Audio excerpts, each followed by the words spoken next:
서울에 올라와서 살고 있는 한 여대생.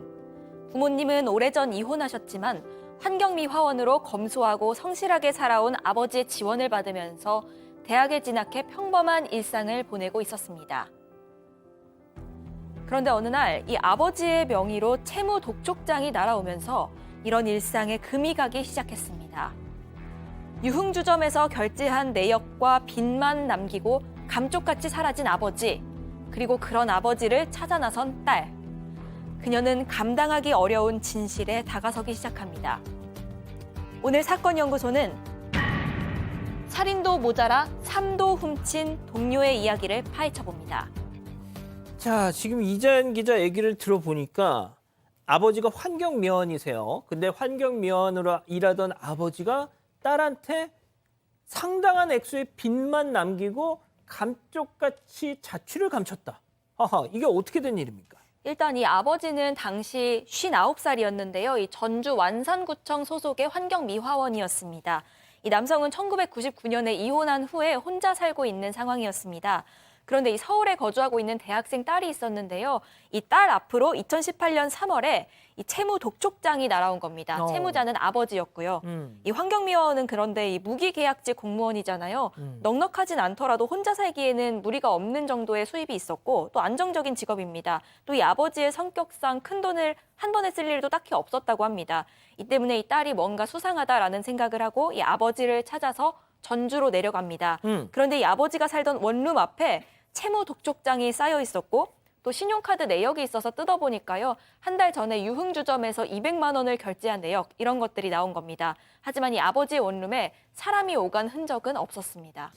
자, 그러니까 아버지 성격상 큰 돈을 한 번에 쓸 그런 양반이 아닌데 아니 도대체 유흥주점에서 막 카드를 왕창 긁고 막 이런 채무 독촉장이 막 수북히 쌓여 있는데 정작 아버지는 온데간데 없다.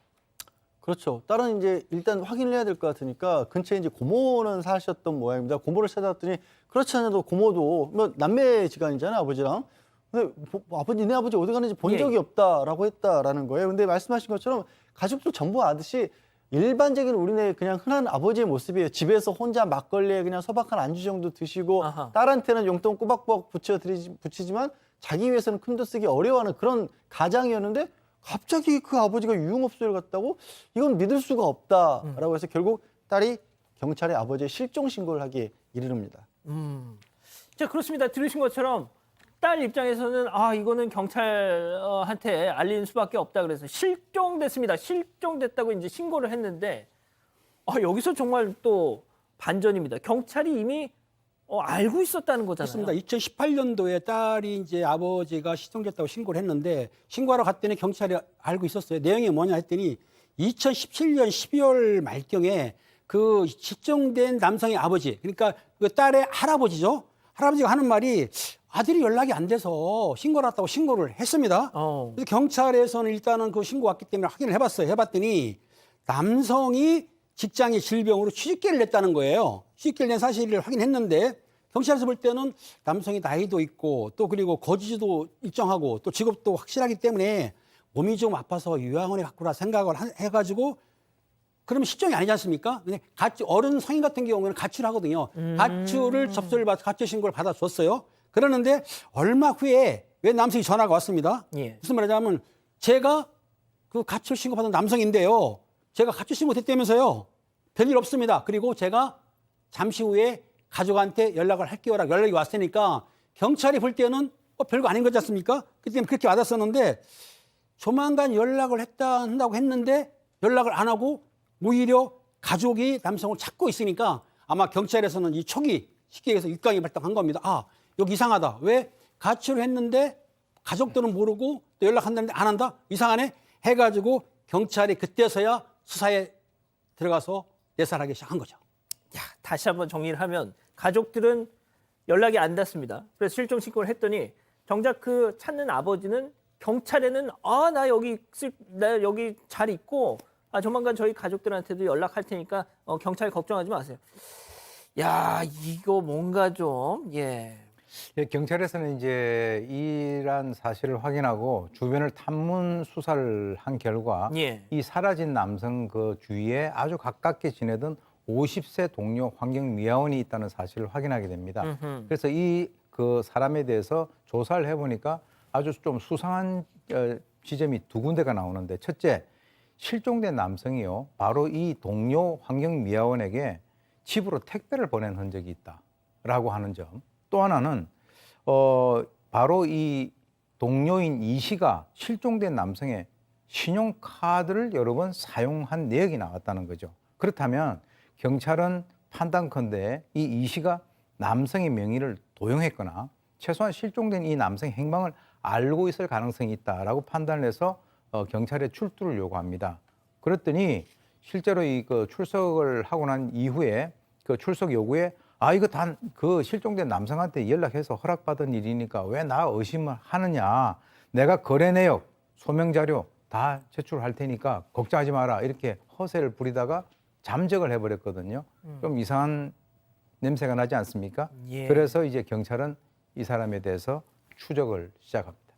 다시 한번 정리를 해드릴게요. 가족들은 자기 아버지를 찾고 있습니다. 그런데 경찰은 너네 아버지 우리한테 연락했어. 잘 있대. 걱정하지 마. 근데 그 딸은 잘 있다는 아버지의 연락을 받은 적이 없습니다. 실종 신고를 했죠. 경찰이 탐문 수사에 들어갑니다. 자, 그랬더니 방금 교수님 말씀처럼 그 아버지의 동료가 막 이렇게 카드를 긁고 다니고. 그래서 당신이 이 카드를 왜 동료 카드를 왜 써요? 그랬더니 내 친구가 나 쓰라고 준 거예요. 지금 그랬다는 거잖아요. 네, 그랬는데 잠적을 해버린 겁니다. 그러니까 이 경찰은 이 씨가 이 남성 실종에 뭔가 대단히 연관이 되어 있구나라고 생각을 하고 이 씨를 쫓기 시작을 했는데요. 이 경찰은 CCTV를 추적했습니다. 그랬더니 이 씨가 짐을 싸서 자신의 집에서 나간 뒤에 전주 시외버스 터미널에서 버스를 탑니다. 그리고 서울로 다시 인천으로 간 것까지 확인을 했습니다. 이 씨가 인천 백운역 근처에 내린 걸 보고 이 경찰은 이제 백운역 근처에 있는 숙박업소, 찜질방, PC방, 고시원 등을 다 뒤지기 시작합니다. 결국 한 PC방 앞에서 이 씨를 발견을 했는데요. 당시 이 씨는 CCTV에 찍힌 그 도망갈 당시의 옷차림 그대로였다고 합니다. 그리고 경찰은 곧바로 이 씨를 향해서 어디다 묻었어?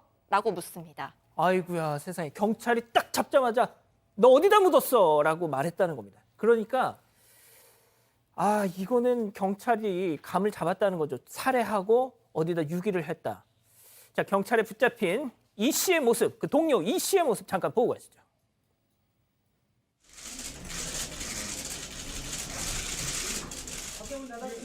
왜 살해를 했습니까? 잘못했습니다. 죄송합니다. 마음을 바꿔서 자백하신 이유라도 있습니까? 피해자 가족들 죄송합니다. 구속 영장실질심사까지 받았는데 심경이 어떻습니까? 죄송합니다. 자, 다시 한번 정리를 하면 지금 보신 저 이 씨라는 사람 아버지를 살해했습니다. 자신의 동료였죠. 근데 실종된 지 무려 1년이 넘었다. 중간에 경찰도 전화했었고 이게 도대체 다시 한번 좀 정리를 해주세요. 그러니까 간단하게 말씀드려서 사건은 이미 1년 전에 이 씨는 이 남성을 해친 겁니다. 피해자를 해쳤고요. 그동안에 살아있는 것처럼 자기가 그 남자 이 씨 피해자 흉내를 냈던 겁니다. 어떻게 해쳤냐면 예. 1년 전에 두 사람이 같이 평소 잘 알던 사이니까 술자리를 가시다가 그러니까 피해자의 집으로 가서 또 계속 술을 마시다가 다툼이 있어서 동료를 살해를 한 겁니다. 그런데 두 사람 다 환경미화원이었잖아요. 예. 그러니까 피해자 시신을 그대로 방치해 놓은 상황에서 나중에 이제 쓰레기처럼 이걸 위장을 하거든요. 그리고 자기가 수거하는 쓰레기 수거 지역이 있죠. 쓰레기차가 다 있는데 거기다가 갖다 놓고 자기는 출근한 겁니다. 그리고 아무 일도 없었던 것처럼 원래 수거하던 구역으로 가서 자신이 위장해 놓은 그 쓰레기처럼 위장해 놓은 동료의 시신을 가져가서 시신조차 찾을 수 없게끔 소각장이 그대로 유기를 시켜버린 겁니다. 그러면 사실상 화장을 시켜버린 거잖아요. 그걸 장난은 아니지만 그렇게 돼버린 거죠. 결국 이 유족들 입장에서는 망자의 흔적조차도 찾을 수가 없게 만들어버린 겁니다. 이야, 이건 진짜 하마터면 완전 범죄가 됐을 뻔했는데, 자, 교수님 이게 제가 자료를 보니까 15년 동안 호형호재하면서 진짜 친형제처럼 지냈던 사이라는 거예요. 와, 이거 말도 안 나오네요, 제가. 만약에 이 범인이 말이죠, 그 살해된 그 사람에 대한 카드를 쓴다든가 이렇게 안 했었으면 이거 완전 범죄 돼버린 겁니다. 그러니까 통상 이제 살해를 하고 난 이후에 범인들이 가장 고민을 하는 부분이 바로 이 시신 처리를 어떻게 해야 될 것인가라고 하는 것인데 이 사람은 자기가 가지고 있는 그 직업을 이용을 해서 완전 범죄를 자기가 한 거죠. 왜냐하면 거기에다가 갖다 놓고 자기가 가는 코스에다 갖다 놓은 거예요. 그러니까 이게 보통 이게 어떻게 사람이 이런 짓을 할 수 있느냐라고 하는데 동물보다 상대적으로 지능이 높은 인간 중에서도 상당히 그 질이 좋지 않는 그런 인간이 꾸밀 수 있는 그런 어떤 행동이에요. 동물들은 이런 완전 범죄를 갖다가 저지르려고 노력을 할 정도의 지능이 안 되는데 인간이기 때문에 그런 행동을 하는데요. 아까도 말씀드렸지만 만약에 이 피해자와 관련된 카드를 전혀 쓰지 않고 만약에 그렇게만 했었다면 이거는 완전 범죄가 될 수 있었을 뻔한 그런 사건이었습니다. 예. 제가 이제 화장이라고 했는데 그 부분은 다시 좀 제가 정정을 하겠습니다. 뭐 장례를 치른 게 아니니까요.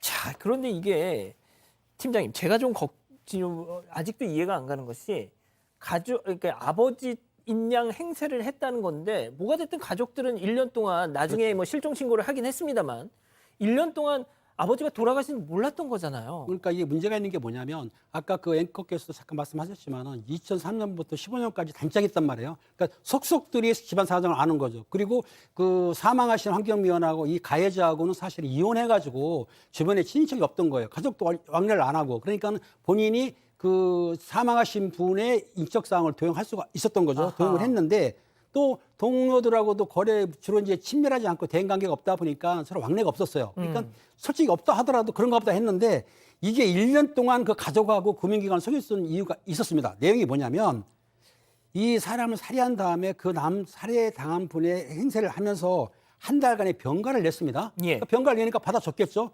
그런 다음에 그 사망하신 분이 허리 디스크가 있다는 진단서를 위조를 했어요.